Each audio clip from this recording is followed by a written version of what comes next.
दिन भर खाने पीने के मजे और फिर अफ्तार के वक्त तो आहा एक से एक मजे की चीजें सामने रहती हैं। सोचता हूँ कि पहले खजूर खाऊं या खीरा, अनार खाऊं या संतरा, और फिर सहरी में डबल रोटी और दूध, और कभी कभी तो अम्मी सेवियां भी बनाती है तो मजा दो बाला हो जाता है, और फिर दिन भर पूरियां चलती रहती है।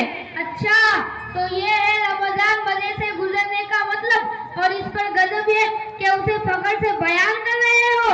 अरे मियाँ, तुमको शर्म आनी चाहिए, इतने हट्टे कट्टे होकर रोजा नहीं रखते हो।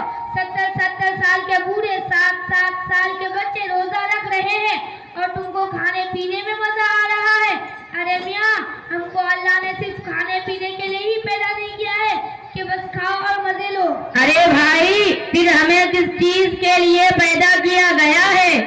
सुनो और गौर से सुनो, अल्लाह ताला का इरशाद है, वमा खलक़तुल जिन्ना वल इंसा इल्ला लियअबुदून, और मैंने जिन्नातों और इंसानों को अपनी इबादत के लिए पैदा किया है। हाँ भाई, ये तो मैं भी जानता हूँ, इसीलिए तो जुमा के जुमा नमाज को आता हूँ और ईद बकरा ईद की नमाज भी नहीं छोड़ता, और अलविदा जुमा का रोजा भी रखता हूँ।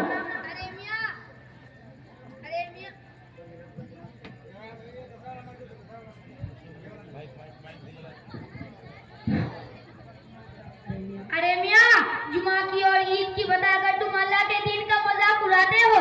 क्या अल्लाह ने सिर्फ जुमा और ईद की नमाज फर्ज की है? क्या सिर्फ अलविदा का रोजा ही फर्ज है? याद रखो, अल्लाह ताला फरमाता है कि दीन में पूरे पूरे दाखिल हो जाओ और शैतान की इत्तिबा ना करो।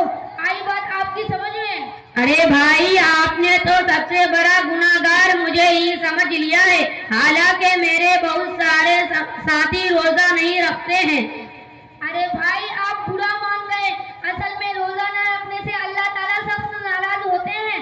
अल्लाह ताला का गजब भड़कता है, इससे अल्लाह ताला नाराज हो जाए तो क्या वो बंदा कामयाब हो सकता है? नहीं, हरगिज हरगिज नहीं। तो फिर कामयाब होने के लिए रोजा रखना जरूरी है, नमाज पढ़ना जरूरी है, कुरान की तिलावत करना जरूरी है, और दीन के तमाम अहकाम पर अमल करना जरूरी है, तभी अल्लाह ताला राजी होगा।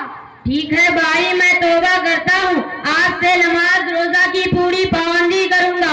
जब भी मेरी जिंदगी में रमजान आएगा, इंशाअल्लाह कभी रोजा नहीं छोड़ूंगा। तुम अल्लाह से दुआ करो कि अल्लाह ताला मेरे गुज़िश्ता तमाम कोताही को माफ कर दे और आइंदा की तौफीक अता फरमाए। इंशाअल्लाह मैं आपके लिए दुआ करूँगा, आप भी मेरे लिए दुआ कीजिए कि अल्लाह ताला शैतान के फितने से हिफाजत फरमाए। अच्छा भाई, शुक्रिया। अस्सलाम वालेकुम व रहमतुल्लाहि व बरकातुहू। वालेकुम